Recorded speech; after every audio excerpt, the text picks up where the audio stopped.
No sé cómo será el caso de ustedes, pero les comento algo que me pasa a mí con la Sagrada Escritura. Con muchísima frecuencia, creo que he entendido un pasaje y luego descubro que hay un nivel más profundo, pero al mismo tiempo como obvio, y entonces digo, ¿yo por qué nunca había visto esto antes? Eso me sucede con el Evangelio de hoy, tomado del capítulo 7 de San Mateo. Es el famoso pasaje de la casa sobre la arena, la casa sobre la roca. ¿Cuántas veces hemos predicado sobre eso? Hemos cantado, hay cantos carismáticos preciosos que recuerdan este pasaje, pero había algo que yo por lo menos nunca me había dado cuenta. Jesús dice, no todo el que me dice, Señor, Señor, entrará en el reino de los cielos, sino que hay que hacer la voluntad de mi Padre que está en el cielo. Hay que hacer la voluntad del Padre. Bien.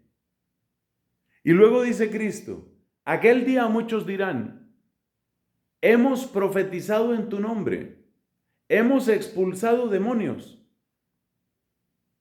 ¿Qué más dice? Hemos hecho milagros. Y yo les responderé, no los conozco. ¿Qué notas tú en lo que acabo de decir? ¿Qué notas? ¿Qué descubres? Porque te das cuenta que Jesús dice, no todo el que me dice, Señor, Señor, entrará en el reino de los cielos, sino que hay que hacer la voluntad. Y luego pone como ejemplo a personas que habían hecho cosas. ¿Cuáles cosas? Habían profetizado. No es poca cosa. Lee 1 Corintios 12, 1 Corintios 14 y verás la grandeza del don de profecía. Hemos hecho milagros. Hemos expulsado demonios. Y sin embargo a Cristo, ni esos exorcismos, ni esos milagros, parece que le impacten mucho. Entonces, si uno está atento, realmente atento a esta lectura, uno dice, pero entonces, ¿qué hay que hacer? Es decir, si aquella gente que expulsó demonios, que hizo milagros, que profetizó, no es reconocida por Cristo, Cristo no lo reconoce como discípulos suyos, entonces ¿esto a qué nivel es? ¿A qué nivel hay que llegar? Pero la otra manera de enunciar esa pregunta es, ¿qué es lo que yo no estoy entendiendo? Y seguramente lo que yo no estoy entendiendo es esto, que el hacer la voluntad del Padre no consiste en primer lugar y fundamentalmente en las cosas que uno hace, llamémoslo así, hacia afuera. Porque en el fondo, en esas profecías, ese es un carisma, en esos milagros, eso es un carisma, en esos exorcismos, hay un carisma de liberación también. En esos carismas, realmente el que está obrando es el Señor. Es Él el que está obrando.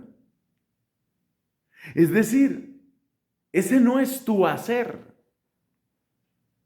Ese no es tu hacer.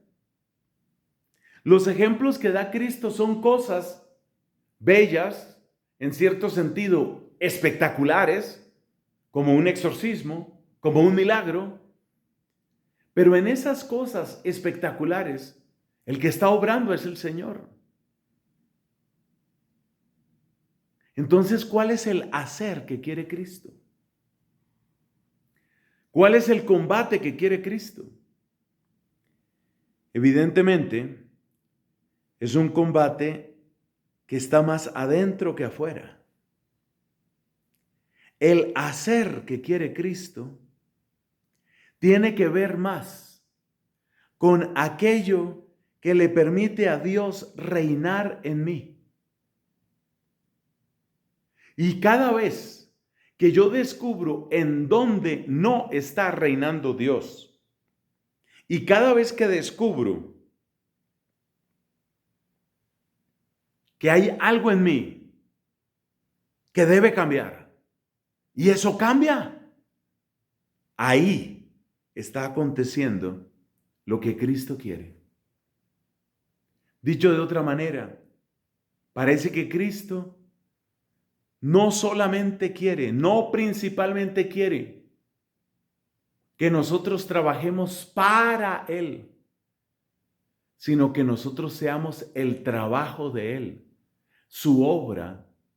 Es decir, que le permitamos a Él que trabaje en nosotros y haga su obra en nosotros. Entonces, el hacer la voluntad de Dios en primer lugar no es hacer muchas cosas para Dios, sino rendirle a Dios aquellas áreas de mi vida que hasta ahora han sido rebeldes a Él.